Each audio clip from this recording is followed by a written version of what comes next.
Ladies and gentlemen, welcome back. We're here at Salt Lake City, Utah for KubeCon 24. My name is Robert, and I'm your host, and I'm joined by Gaurav from Veeam. And I recently learned the product is Veeam Kasten now. It's not casted by Veeam. It's great. Gaurav, how's your KubeCon so far? It's been busy. Thank you for having me here. Right. But there is so much excitement. It's great to see KubeCon growing. I think we all heard the attendance numbers saying that more than 50% of the people are actually first-time attendees. Oh. So that shows us that the ecosystem is fresh and there's new people coming in, and so quite excited about it. That's good. That's good. So a lot going on here at KubeCon. We announced our new AI product. Anything new from Veeam going on that the community might want to know about? Funny you should ask, Robert. I think we just announced Veeam Kasten, our latest version of that, version 7.5. And why I'm super excited about it is there are some key capabilities. The one which I think your audience will be super interested to know about is modern virtualization. Ooh. So what is that? I think people are talking about going ahead and having virtual machines also running on your Kubernetes ecosystem, so you can get the benefits of the DevSecOps way of working, but also maybe in the process save some money, avoid some licensing cost changes that you might be facing, etc. So in that context, I'm super excited sitting here with you that we've added initial support for SUSE Virtualization, or SUSE Harvester, as some of your folks might know. So in the community version, right? We call it Harvester, but with the productized version, we call it SUSE Virtualization. So that's how we delineate it. So the support can go for either one. Correct?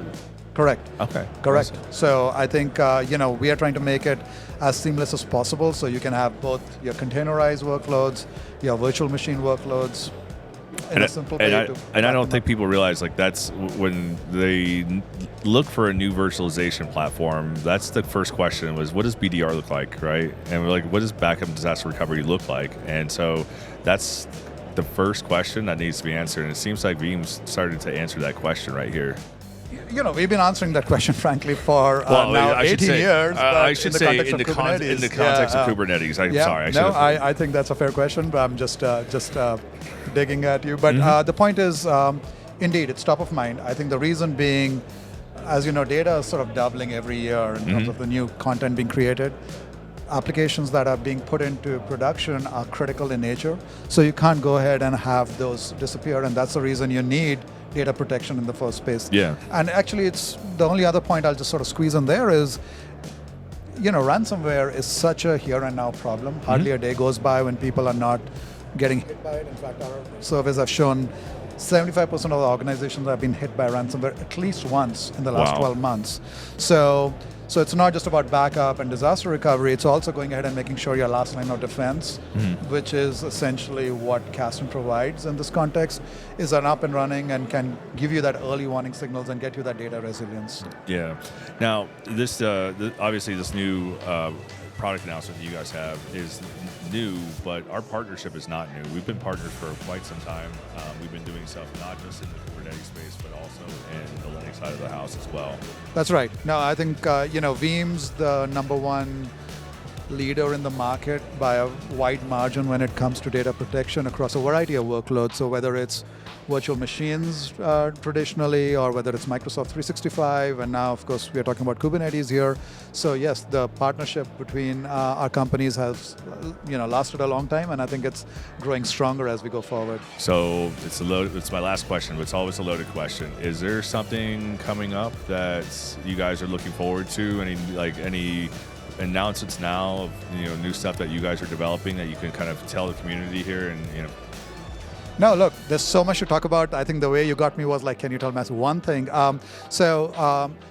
I think what we are also seeing, and this is again the context of what we have announced, and it's foreshadowing it.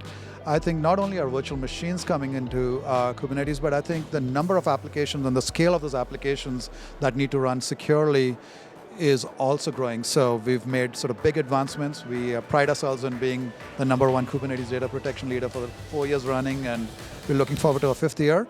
But I think you'll continue to see us be that enterprise-wide and at the same time being compliant with a lot of rules and regulations that are also coming into the system to make sure they are up and running, right? So that's really important. Compliance is usually what stops you. It's security or compliance. One of the two will stop any project in its track. Yeah, well, we want to keep your business running, right? Yes. And I think to get that going, as important as it is, we want to make sure it's transparent and you can scale without thinking about it twice. Awesome. Well, Gaurav, thank you very much. Enjoy the rest of KubeCon, and we'll see the rest of you guys in the community. Well, thank you for having me and looking forward to this.